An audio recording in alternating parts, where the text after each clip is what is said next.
Hi everyone, and welcome back to Balkan Sis, the show that's going to help you navigate the massive challenges of life, motherhood, culture, identity, and belonging with more ease, acceptance, joy, and purpose. Thanks to each and every one of you that come back every time to listen, learn, heal, and feel inspired. If you do love the podcast, then do me a huge favor and hit the subscribe button. It really does help spread the word.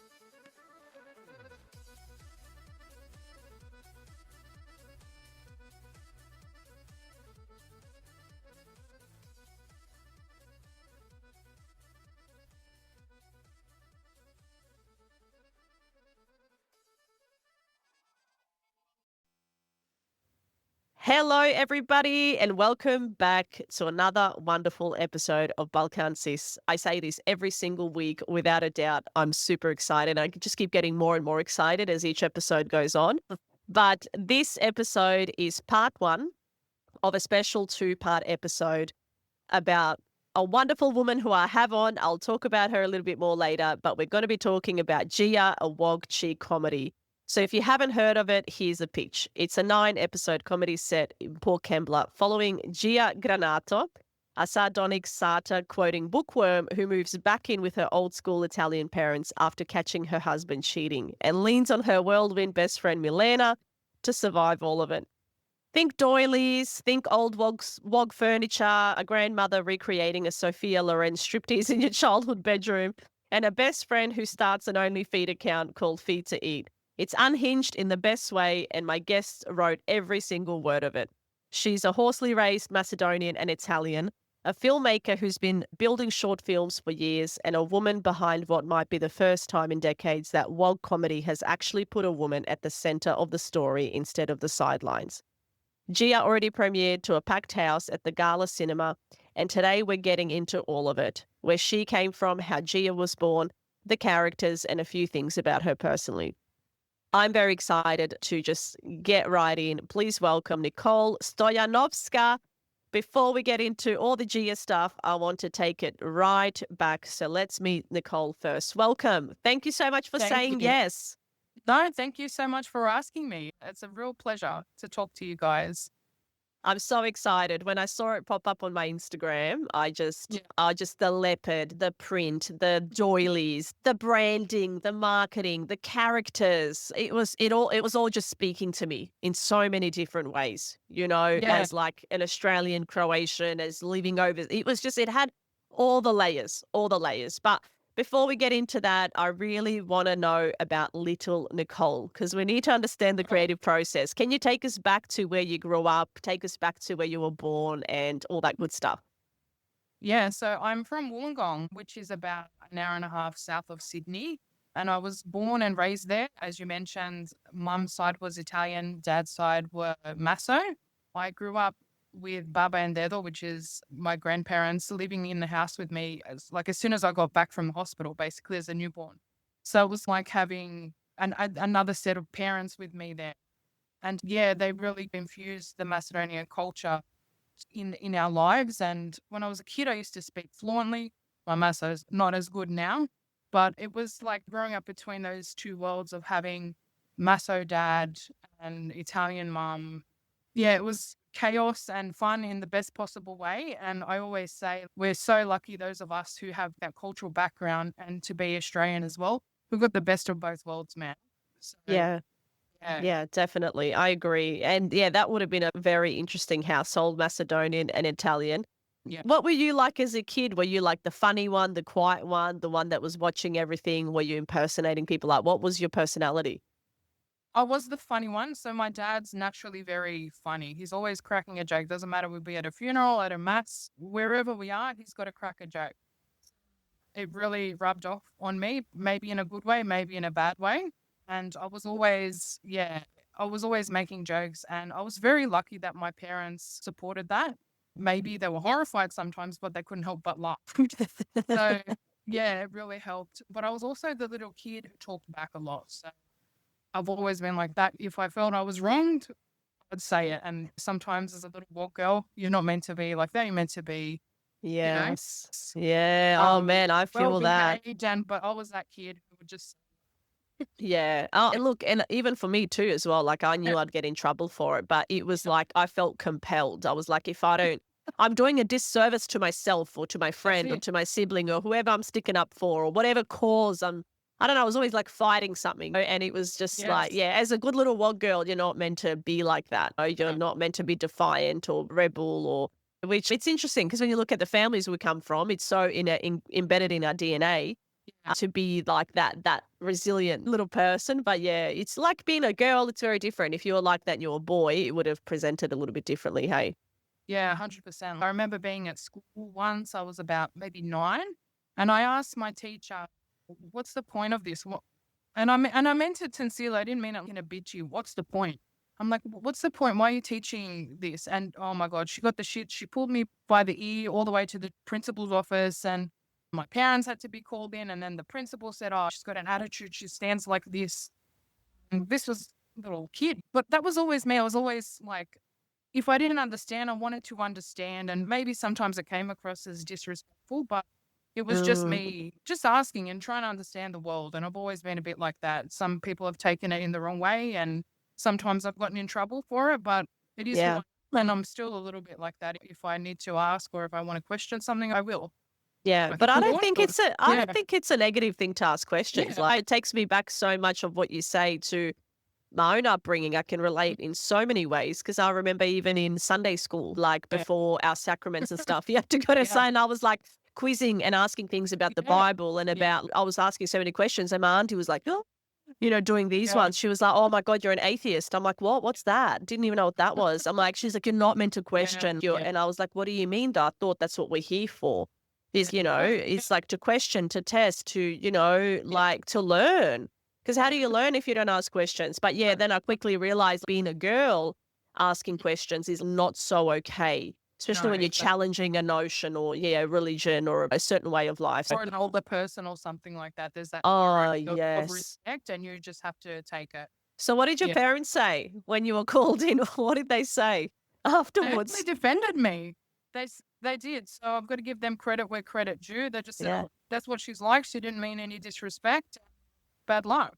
Yeah. Good So on them. Good yeah, on them. yeah, We got to give it to our parents, really, yeah, because there was a certain way at home, but yeah, then even so many situations as well I had in school, mhm, and my mum stuck up for me, my dad stuck there up you for me. And go. my dad's like, no one's gonna touch you, no one's gonna. So it was like Yeah. funny. It was like we can be shitty at you, but other people can't. No one else. That's right. That's the awkward mentality. I tell my kids what to do. No one else tells them. Yeah, do Yeah, as I say, not as I do, sort of thing, that's isn't right. it? It's like Yeah, I think a lot of women who are listening are going to be able to relate to that yeah, upbringing, to that way of being with their parents. So that's yeah, especially if you're not that quiet type, that's just a bookworm, and yeah, you're just challenging and questioning the status quo.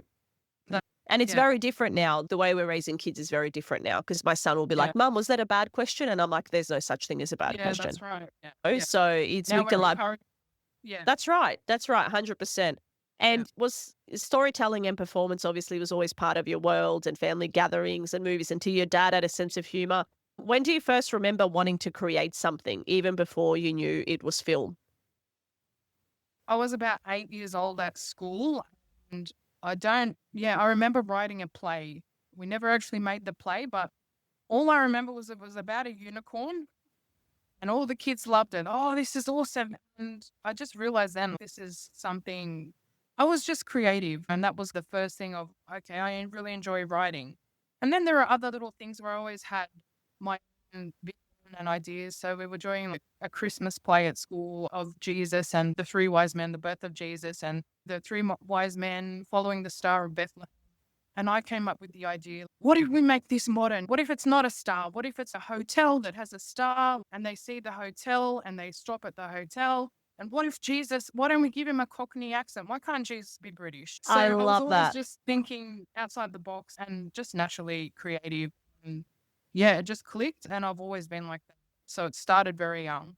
Wow, I love that because I can definitely see that in what you're doing now. It's like Yeah. old school, but with modern, like with the modern twist. It's I Right. can really see that pattern of what you just described of like, why don't we have it be this way, but then we Yeah. modernize it and we bringing it into today's audience? Because times have Little Nicole changed. was onto something. Oh, mate, you were born with it. You were just born with it. Yeah.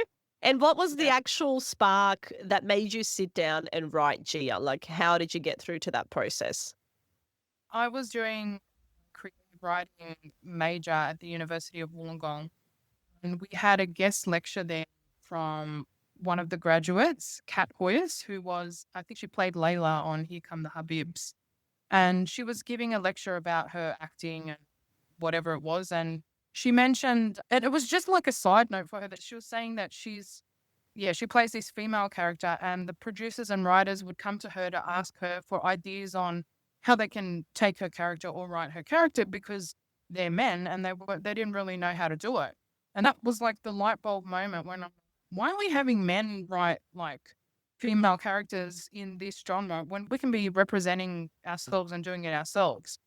And that was the spark. And I thought, how can I do this as well? We know Aussies love the Wog comedy thing, the Wog Boy, Super Wog, all of them were picked up, but there's nothing really for chicks, for us Wog girls. So I'm like, why not? Now's the time. And that's what set it in action for me. Wow, that's amazing. And it's Gia's got resting bitch face and the Sartre addiction. Where did that voice come from? Yeah, where did that tone come from? A little bit from me, actually, because I've always been told, I don't know if it's something you probably cop this too, but particularly as a kid, it was like, she never smiles. Why doesn't she smile? You need to smile. And I always felt like I just looked like a miserable, haggard baba or something to these people. And I was always a bit of an introvert as well. I can be funny and social and stuff, but like when I'm enough, that's it. Just don't talk to me for 3 months. I don't need any contact. Yeah. So I was thinking about this character, and not only have we not seen Wog chicks represented, but we haven't really seen that kind of girl either. This kind of smart bookworm who's a Wog. And I just thought, okay, what if this world kind of centers around this dead shit character who's always got her head in a book, but she's surrounded by the chaos of Wog life. And so I thought about it like MTV's Daria, trapped in a Wog family. And that's where it evolved from. I love that. I love that because you're showing so many different layers to it. You are right. Like, it's limited what we have seen in Wog Chick Comedy. It's very limited. And then what we have seen has been very extroverted. So it's only showing one type of particular Wog woman representing so many women in Australia, which isn't really resonant to the different types of people that we all have in our communities too. So I love that you centered it around that. And why Port Kembla? Like why was that the central sort of area? Yeah, so Port Kembla is a suburb here in Wollongong where the steelworks are. And so it is very ethnic by nature because after World War II, we had an influx of migration of Wogs that came to work at the steelworks there. And they would set up their houses around the surrounding suburbs. And Port Kembla was like a hotspot for Wogs. So if you go there, it's like perfect. So you're going to see Giuseppe's Palace and Gipco's Wog Mansion. They're like perfect. Yeah, it's like the perfect suburb of a bridge between modern and old, which is what Gia is. Yeah. And it's not Summer Bay, as I say, but it's interesting to see like the real working class people and how we lived. It used to be a very undesirable suburb to live in because the steelworks, and there was a thing called the stack, which was like I don't even know what it was, like a big pole that used to spit out soot and smoke and stuff. And there was... It sounds amazing. Yeah. We were all devastated when they knocked it down, right? That was the pride of the town. But yeah, no one wanted to live there. There was problems with drugs and prostitution and all that kind of stuff. But Wogs, they thrived there. And now it's one of those hipster yuppie areas where they've got the soy lattes and all of that. So they've tried to modernize it now. And like I said, it's a perfect bridge and a perfect world to see this story in because it does encapsulate both of that old Wog, old school Wog kind of culture and the modern. 100%. And how important was it to keep those nuances, like those cultural nuances specific to this show that you've made? Like how important was it to nail every single outfit and location and from the couch to the table to the kitchen? Do you know what I mean? Like how important was that when you were making this? Very important because I feel like the world that we come from is distinct and it's a character in itself. So no Aussies are going to come home and have a floral couch covered with plastic unless there's something weird happening in the family. They're not going to, it's just not part of their visual world. So I think the visual aspect of being a Wog was really important to me to try and capture those little nuances and the things that make us different. And even without knowing, you can just look at, oh, that's a Yaya's house, that's a Baba's house. Yeah, So yeah, it's 100%. really important. It's a feeling. Hey, it's a feeling. Like when you see, It's a vibe. yeah, we bought Nono and Nonna's house. So I live in Andrew's Nono and Nonna's house. So when the Nonna passed away, then the Nonna passed away, we were like wanting to buy this house for years. And I remember sitting right in that like dining area with Andrew's Nonna many years ago, and he made polenta for us, but with the red sauce, whereas we do it with sour cream. So we do it a bit different. And he's like, you've got to come over. I'm going to make this polenta. I'm like, okay. And we sat down. I said, and I just looked around at the crinkly ceiling and I was like, oh, I love this house so much. And for me, being displaced at such a young age and losing my childhood home, I always had this longing for home. So this house felt like home. It just felt like comfort because of Nono and Nonna. And he's like, oh, yeah, you can have it for $500,000. And we were like, oh, my God, are you crazy, Nonna? What's wrong with you? This was years ago. We're like, you're a psycho. And anyway, we ended up buying it for that amount anyway, just pre-COVID. I'm like, he was doing stuff up there. But it was just, I don't know, the home represents so much. It's a feeling. It's, the house is it's like a whole other person. Like you said, a personality and entity.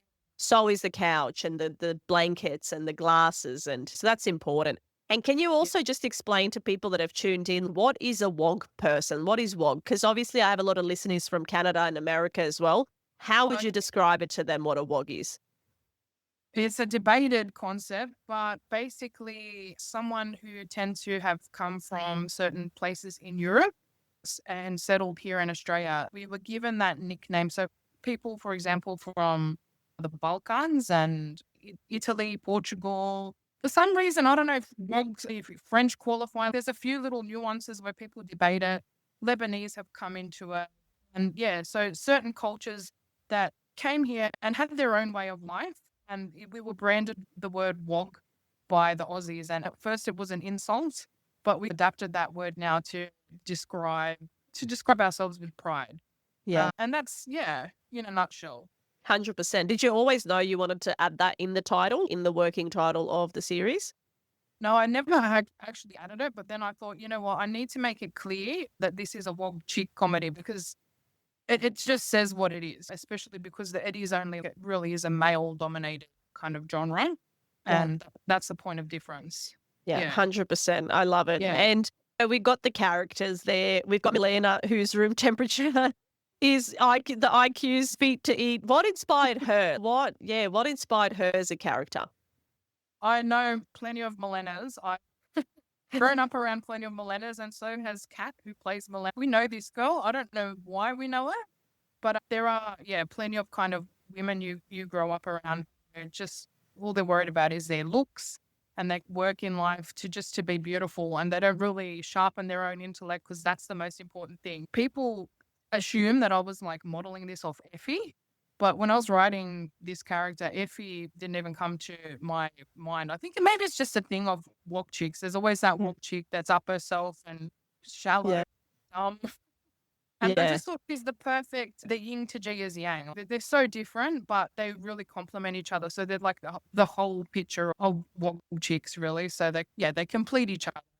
I love that. I love that. And I love that it's not centered around that Milena's character. It's centered, she's there, but she's a complementary added. Do you know what I mean? Yeah. You've sort of centered it around this other personality, which is not such a big focus in the Wog communities. That more quiet girl, more, I like everything you're doing and how you're layering it in. And the two grandmothers, I'm just so excited about them because I loved my grandmother. Oh, my God. Till this day, I will cry about her. I would just randomly, on a random Sunday morning, eating pancakes, I'll just start crying about my grandma, because I just miss her so much. So you've got a Nonna and a Baba, and they're total opposites, because I do believe there is a difference between Nonnas and Babas. There really is. Like cultural difference. There is a lot of sameness as well, but there's also a lot of differences, because I've said it before in previous podcast episodes that Babas aren't just people, they're entities. So Yeah. when I see Baba, she's like an Yeah. institution. Baba is a whole entity. Yeah, she rules with the strong iron fist. Yeah. So they are a little bit more characteristically different. What is the contrast between those two characters? They were loosely inspired by my Nonna Baba, and they were wildly different characters. So my Nonna was the most up herself woman you've ever met, even on her deathbed. So I remember we'd go, like, once we went to David Jones, and she'd be like to the shop. She was getting an outfit for Melbourne Cup, and she'd be to the shop assistant. Oh, you believe I'm 73? You believe I have all my teeth? Everyone had to constantly compliment Nonna. Whereas Baba was like, if you put my Baba in a room with Gordon Ramsay and who's the other guy from forgotten his name, like those kind of mean TV personalities that just tell people off, man, that would be in the corner shivering within 5 minutes of her. So Yeah. she was a hard ass, and they're just very different lives, which create different kind of characters. So I definitely, there's a huge difference between your classic Baba and your classic Non. 100%. And how did they get along when you were growing up? How did, like, when you had family get-togethers and your nonna and your bub, obviously they probably would have got on like a house on fire, but how did they, I think it was sync just up? hello, like the fake. I'll acknowledge you, but I'll go sit over here, and you can go sit there with your Italian section, and you can go over there with the Masso section. Yeah. It was just, they were just civil to each other for the sake of it. Yeah. Had that. They were They weren't probably better having the I'm a better cook than you. They're Oh, yeah, probably for staring sure. at each other. Yeah, they probably also knew how to raise you better than the other. They probably like Right. knew what was best for Nicole as well. That's right. Was there any favorite dishes that your baba would make that you loved and that your nonna used to make when you were little? My mama wasn't big on cooking for some reason. So, but she made the best bread. Oh my God, I still haven't had bread like that.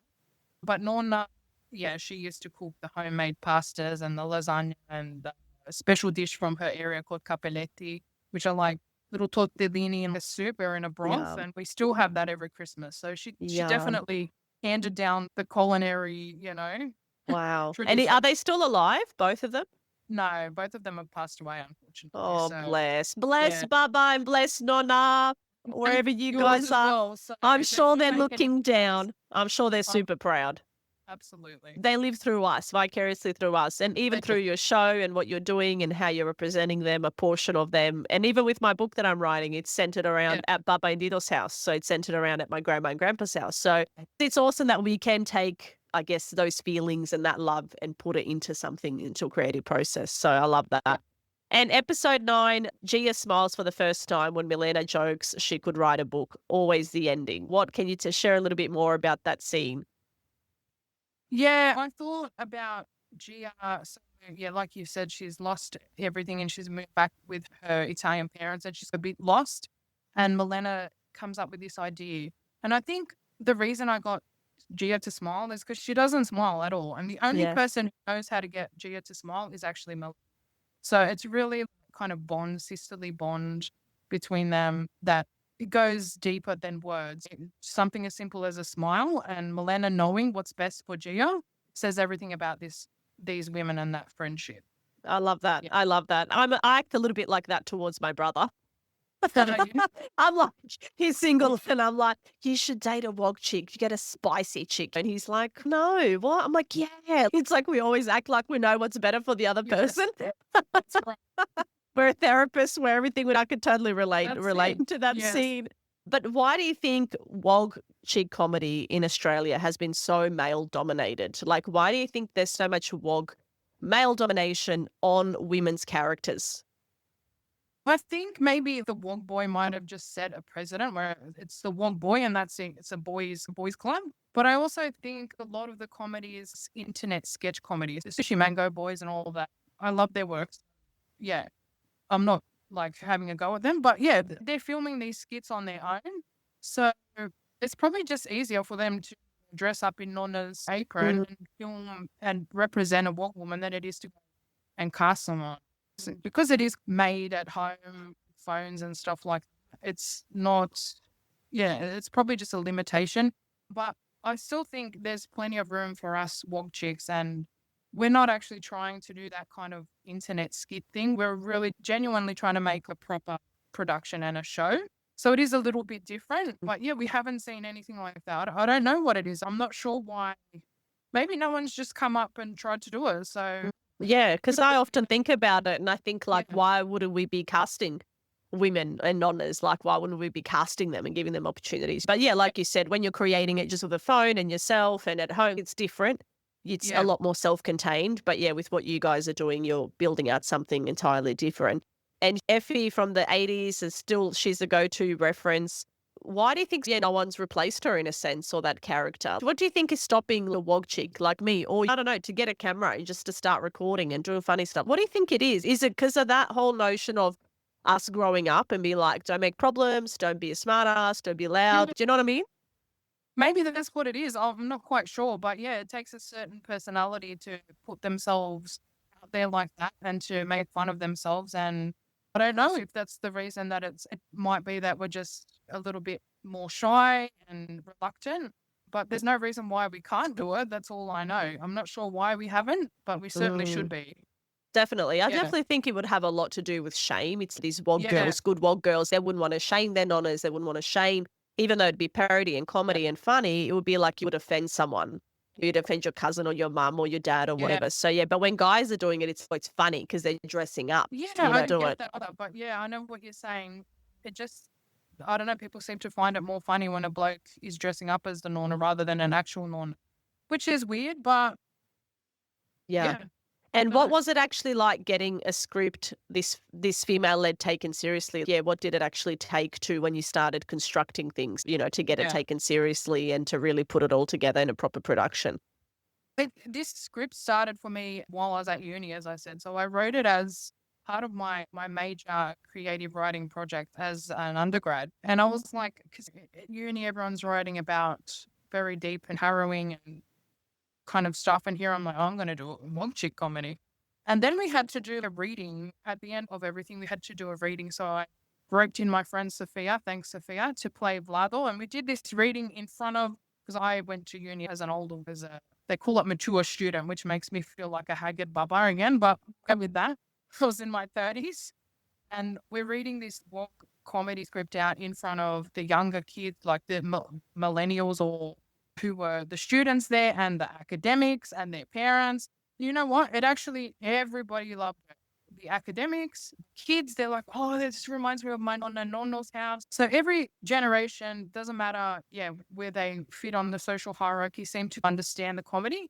And that gave me the courage to go, yeah, okay, I need to. And my creative writing lecturer was like, you need to get this made.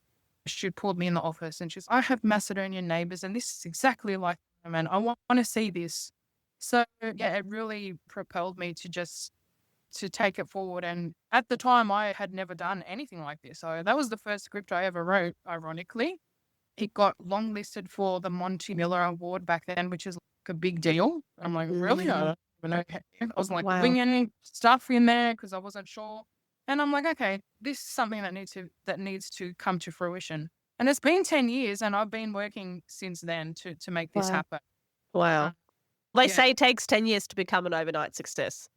that's true. So, do you know what I mean? It's like Yeah, everybody exactly. everybody sees the tip of the iceberg when that Yeah, person's made it or has made the thing, and then people just think it came out of nowhere. But really, it's an accumulation of a lot of small steps that have led you to where you are now. And what's your creative process like when you're writing? What would be your advice to somebody else who's writing a book, who's writing a screenplay? What is your writing process? Is it just, do you have a drop in? Do you have a random idea when you're driving and then you've got to write down like how, or do you get in the zone? Do you play music beforehand? What do you do? but things just fall into my head sometimes. And I don't know, we're talking about the Michael movie. Okay, so Yeah. Michael talked about, I think he talked about it in the movie, how songs, or maybe it wasn't in the movie, it was in an interview I watched of him. Oh, it But was he in was the talking, movie as well. Yeah. oh, okay, how Yeah. songs are like a gift from God, that they just fall like leaves. And if you're not there to collect that leaf, you're going to miss. So it just hits me sometimes. And I write the idea down and then I'll go and work on it. But it's not hard to write a Wog Chick comedy because when you're living with wogs, they're just hilarious naturally. If you sit there at a name day or something and you pay attention to the screaming and the Yeah. conversations, you've got a comedy there. So Yeah. you really have to pay attention to people and take notes. And yeah, and that's how I do it. I That's really amazing. do. get inspired by the real people around me and Yeah. just So you're on just saying like, slow down, pay attention, take stock yeah, of like what's around you and use your daily life as inspiration in what yeah, you're doing. Yeah, because there's inspiration everywhere. I do remember in the Michael Jackson movie, it's worth noting because you're a huge Michael Jackson fan I and am. so am I. Okay. And there's going to be people who come for us in the comment section when they see that Come for fight. I'm us. like, whatever, two Wog Chicks here. Yeah, come for us. But in the movie, it was really interesting. That's actually what grabbed my attention was his creative process. Yeah, And I remember there was a scene in the pool, and I don't know how much of the scenes are like true to life or actually happened, but I'm sure they did because it was all yeah, according to his family. But there was scenes where he was like laying on this like floaty in the pool and he was just like staring at the sun. And his brothers are like, Michael, what are you doing, man? And they're like giving him shit. What are you doing? You're like sitting here for hours. And he's like, I'm getting inspiration. I'm waiting for that whisper. I'm waiting for that beat, that, you know, what. And they were like, oh my God, what a douchebag. And then yes, he said, like, even when he was just walking, like he was just hear the click of the shoe. And yeah, it was like he was getting random, like, so yeah, when he was putting songs together, albums together, it was all these yeah, little bits of the daily life and the song and the music and the click. And then that's what yeah, brought that song or album together. So it's amazing to see that yeah. creative process and how much he wrote and wrote stuff down. And yeah, and I think we don't do that enough as people. We don't, you write, you making movies and shows. And for me, I'm making podcasts. So we are channeling it into something. But I think a lot of people, they just have stuff drop in, but they don't do anything with it. That's the problem. You really got to be attentive and catch the moment when it comes so Yeah. that you can use it for yourself. Otherwise, it'll disappear. It's like a dream when you have a dream and you remember it in the morning very vividly. And then a couple of hours later, you're like, wow, I don't remember any of those details. So you got to really Yeah. capitalize.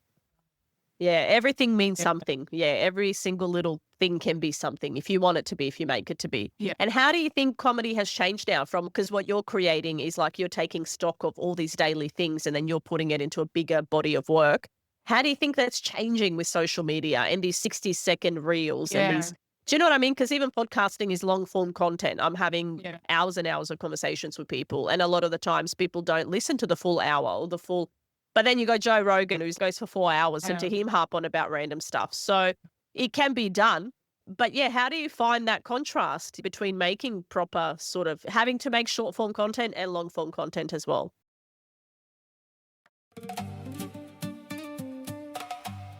Quick pause before we get back into it, because I want to tell you about a business that a lot of you creatives listening today need to know about. It's called Meraki, pronounced May-ra-ki, a word that means to do something with soul, creativity, or love, to put a piece of yourself into whatever you're making. Pretty fitting name for a talent management company. Meraki was founded by Sonia Marturano with over 40 years experience in the entertainment industry, both in front and behind the camera, with real international connections to managers, agents, casting directors, and producers. They built Meraki because they saw a gap for management that actually cares. Quality over quantity. A boutique roster of Australia's finest actors, built with passion, strategy, and genuine drive behind every career they take on. If you're an actor looking for a team who will actually fight for you, go check out Meraki Entertainment. I'll link them in the show notes. All right, let's get back into the episode.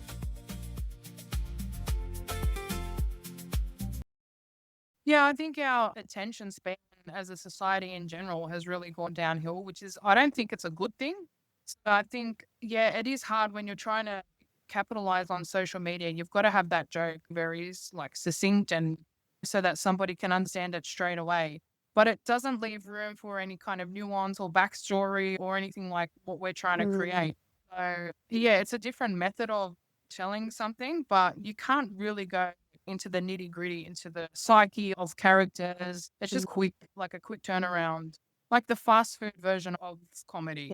And how do you keep that in mind when you're recording and you're there, and when you're writing as well? Do you keep that in mind too, like how that's going to represent online? Is that something you are mindful of, or are you just Um, like, No, I'm actually not. Because, yeah, yeah, like I said, we're not trying to do the internet skit yeah, comedy, but I just think Milena or the character of Milena is just a joke naturally because she's just she'll just fire off something. And just the contrast of being around these old school Wog parents and having this stuck up princess there, it's just comedy in and of itself. And I'm very Yeah. lucky that I've got, the actors, Tommy and Kat, they're both just very quick with comedy. So they came up with their own stuff a lot of the time too. That wasn't even in the script. They just come up with it and we'd all be in stitches. Amazing. So it just works even without meaning to do that. I think Gia is just a quick pace comedy. Yeah. It's just joke after layer. Yeah, So that's it kind of amazing. fits both worlds.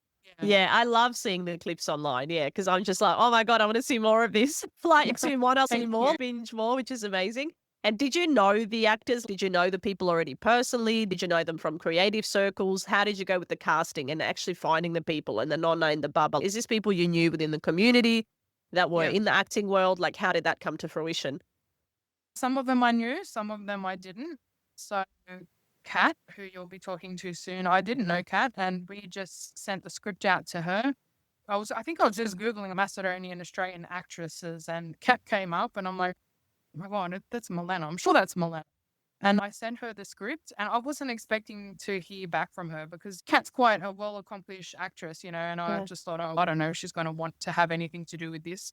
But she was like, she knew that character, and she sent an audition through, and I'm like, forget everyone else. This is Milena. I'm like, this is the Milena I put on the page, and Yeah. so it just worked out beautifully. It was like, I don't know, a cosmic fluke or something that I found this girl. She's absolutely brilliant and she's lovely to work with. Tommy, who plays import cousin Goran, he's like basically a relative. So I grew up with him.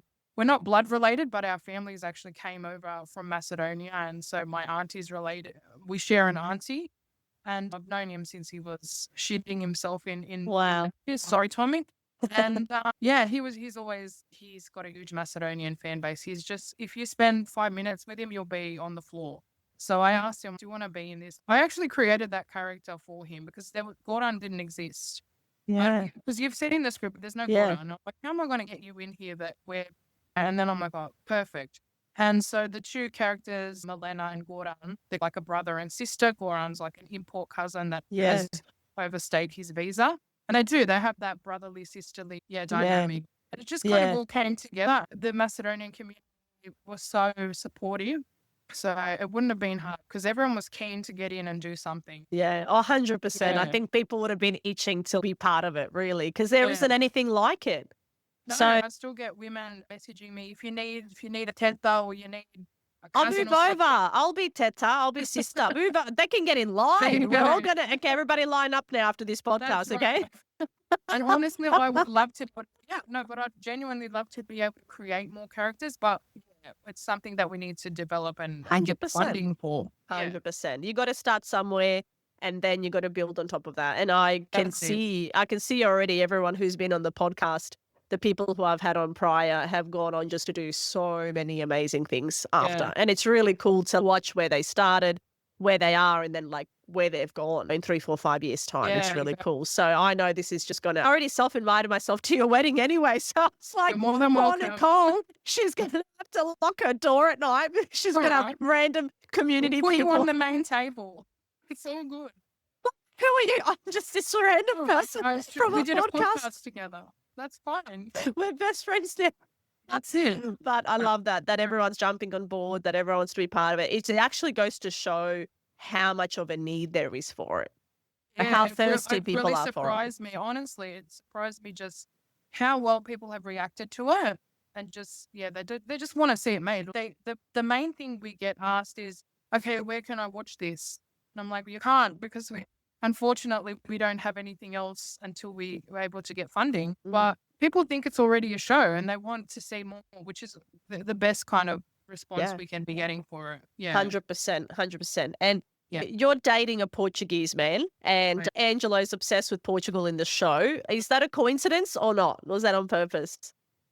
No, I think it was on purpose. I think when I started writing it, I was falling in love with my now fiancé, and all I could see was Portuguese flags in my head. So, when you're like in that phase where all you can do is talk about that person and your friends are like, oh, shut the fuck up now, please. I just had to infuse him somewhere in there, and then it just kind of happened organically. I love Yeah. that. And how did you two meet? Yes. Yeah, how did Well, tell so me that we story? actually, yeah, it's not quite long. I'll tell you. We actually met on Facebook. So Mm. he was in Portugal and he was a friend of a friend. And I kept seeing him commenting on stuff and I liked what he was writing. Then I clicked on his profile and I was like, he's cute. That he went to film school. And I'm like, oh, what are you going to do? He's some random bloke. And then it kept happening. And I'm like, do I want to be a creep and add this bloke and just add random guys? But I'm like, he's in Portugal. What's the worst that could happen other than me getting engaged? So I added him and yeah, it just all happened quite slowly. One day on Instagram, he posted a story where he was doing a photo shoot of models, these hot women posing against a fence. And that's my leeway. And I messaged him. I said, what is it that you do exactly? And he's like, oh, I'm a director. I'm just doing a commercial right now. And I said, oh, you're lucky. You're surrounded by young, beautiful women. And he was like, nah, they're kids for me. He was in his 40s, like 19. He goes, I see them as kids and I'm just here doing a job. And I was like, okay. So he's really, straight off the bat, he was very respectful towards the women. And that really attracted me. And we just kept talking. We were planning to meet. He's in Portugal. I'm here in Wollongong. We wanted to meet years ago. Then COVID happened. Yeah. And we just maintained that relationship online and we just became each other's. Wow. Wow. So you guys Yeah. met online. He We was in literally met online. Portugal and Yeah. you're in Sydney and you just chatted and you never saw each other until. We did video calls. Yeah. And then he came over for a holiday 2024, 23. Don't shoot me in a note. One of them. And that was it. We've been living together now for 2 years. Yeah, it helps that he's also a movie director. So over there, he was doing commercials and TV shows and documentaries and stuff. So he also helped me develop Gia as well because he gets it. He's a Wog. And he was the one who directed the little shorts that we have on our social media. And it couldn't have asked for someone better who understands me and the family and what the world we're trying to create. And someone who's, Wow. That is an amazing love story. That's an amazing love story. It's lovely. It's amazing. And, when people say there's no good guys left out there, I'm like, they're not maybe here. They might be in another country. So try your... Portugal. In your case, just stay in Australia and send a vet. Exactly. That's even better. That's right. Get an online order happening, girls. You'll be right.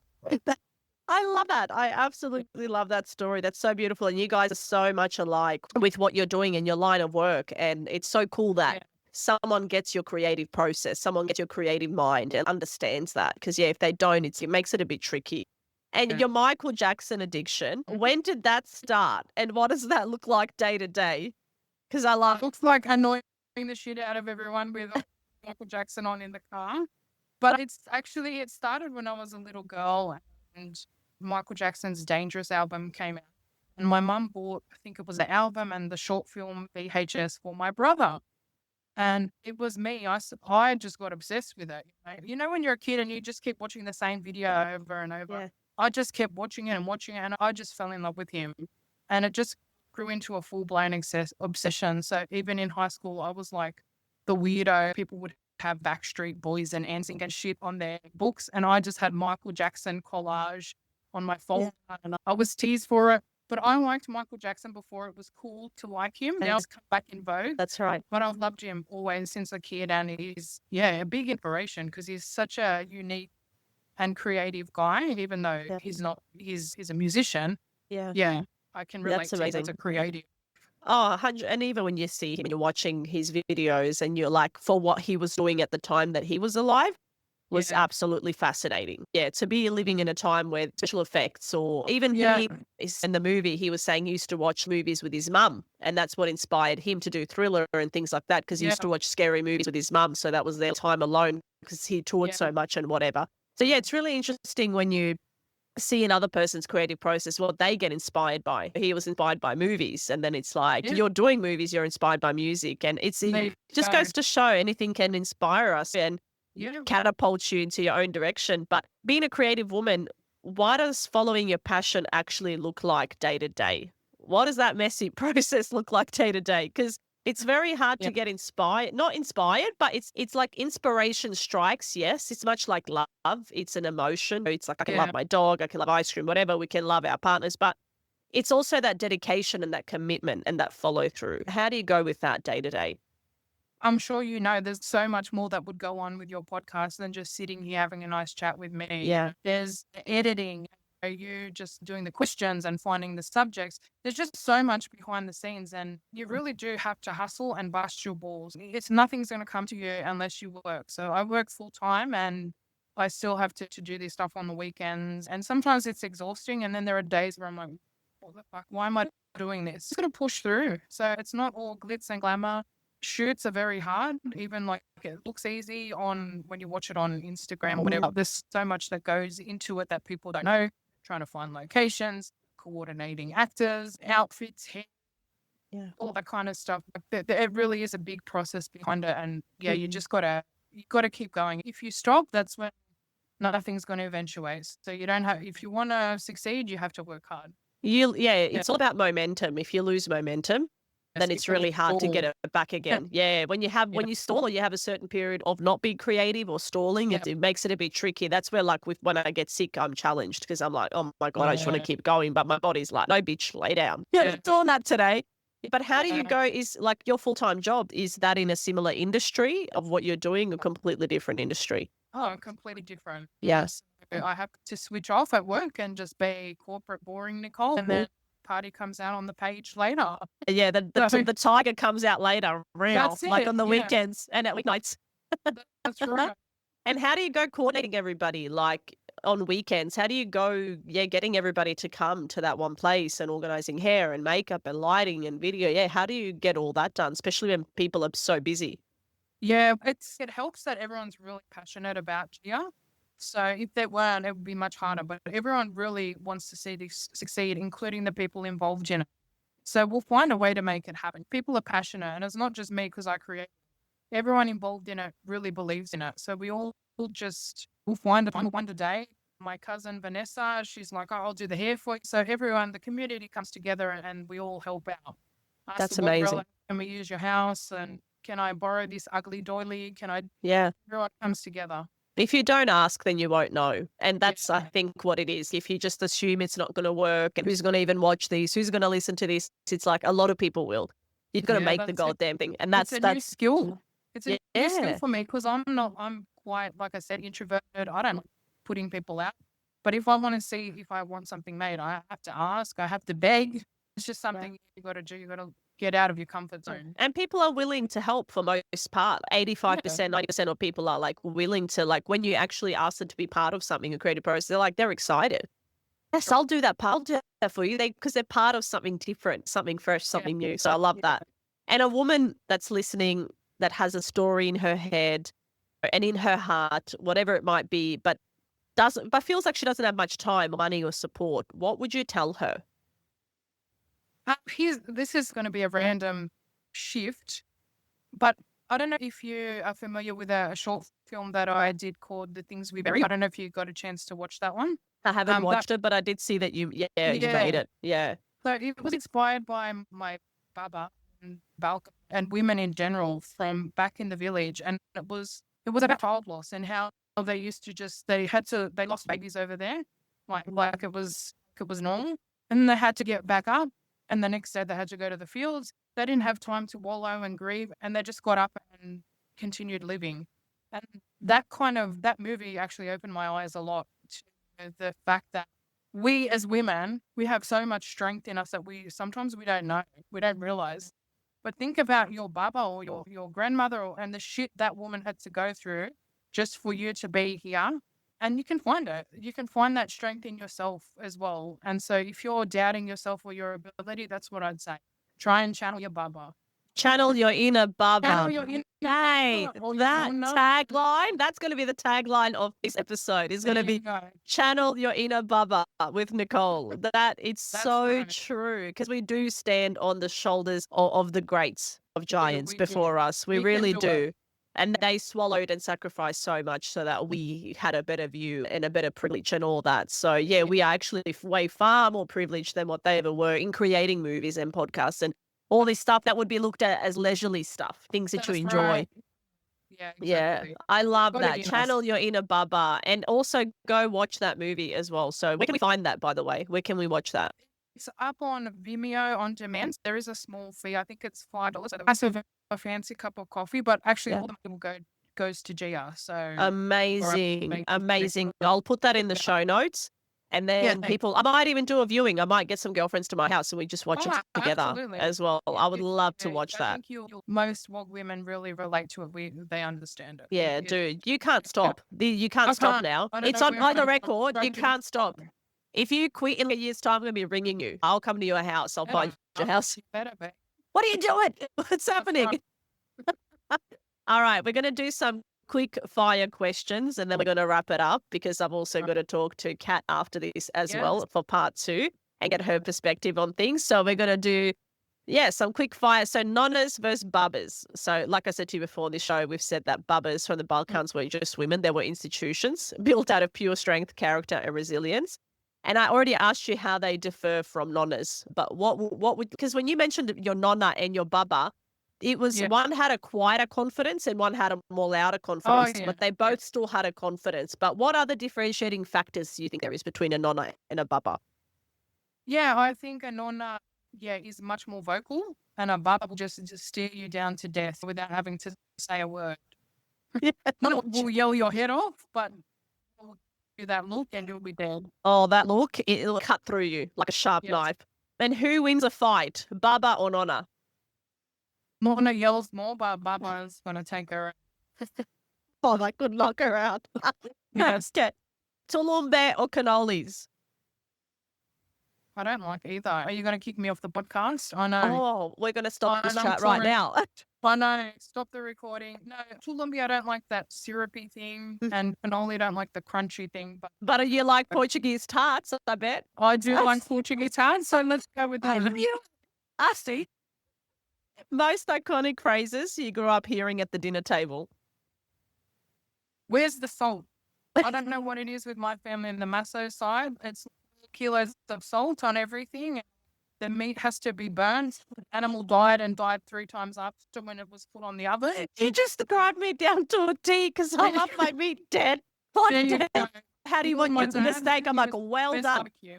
Yeah. And Andrew's, ew, stop burning my steak so much. He's like, oh, I wanted to bleed and be pink. I'm like, you're crazy.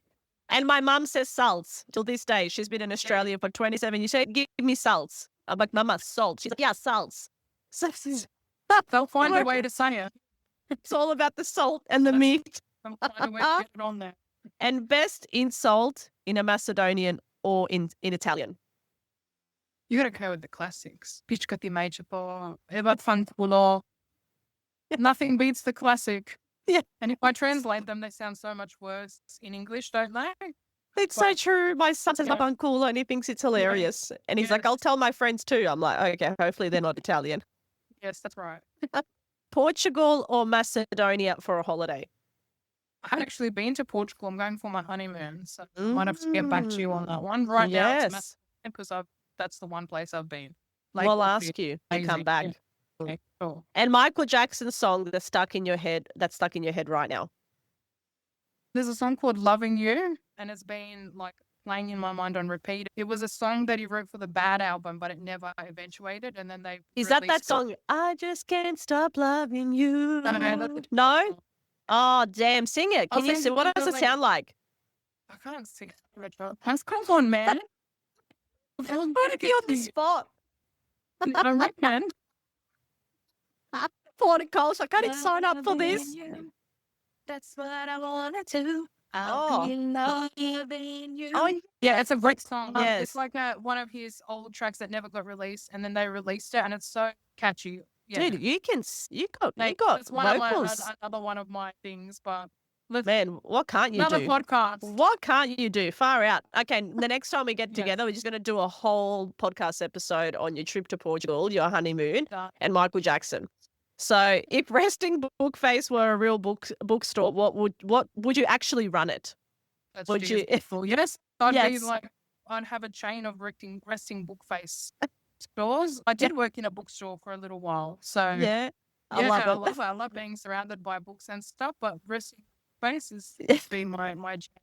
So your facials were perfect for that setting. You would have fit right in. I would have, yes. Very friendly, warm and inviting. That's right. What do you want? I love it. I love it. And Look, before we wrap it up, let people know where they can follow you personally. Where can they follow Gia? How can they help get this out into the world? How can they donate? How can they share? Just how can people be involved in this project? Yeah, of course. If you're interested, firstly, go check it out for yourself. So rather than just hear me talking about it, you can see what it is yourself, and you can choose to if you want to. If this is something you think you want to be involved in or help us in, that'd be great. But yeah, we're all over socials, so Instagram, Facebook, Gia the series.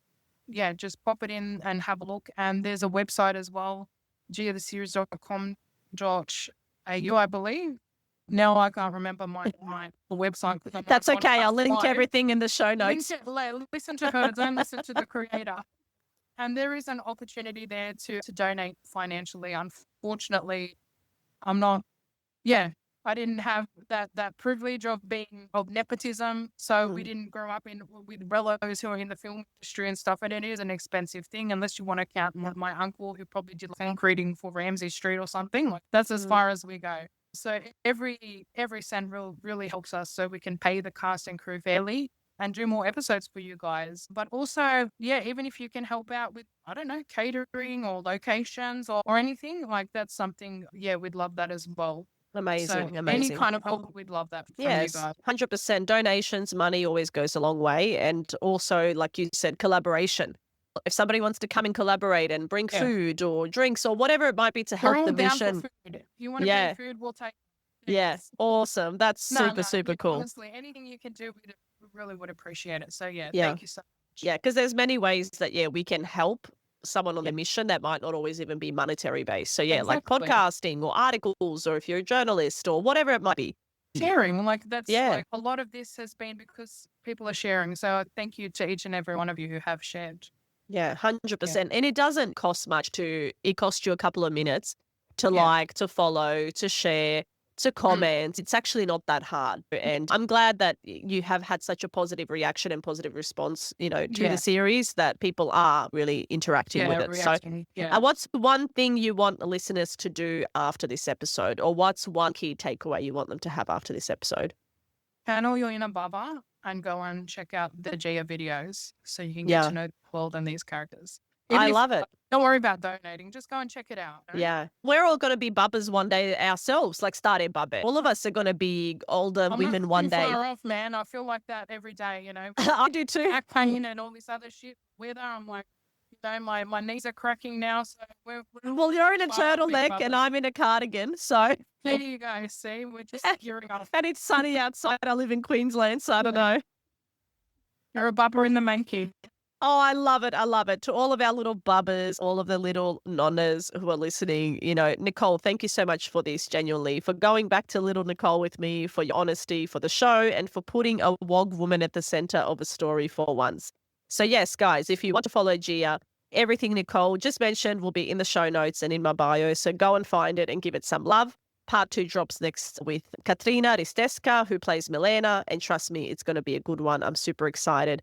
Until next time, this has been Balkan Sis. Thank you so much for joining us. I can't wait to just keep on bringing more and more good stuff. So thank you, Nicole, for coming on. Thank you for your time.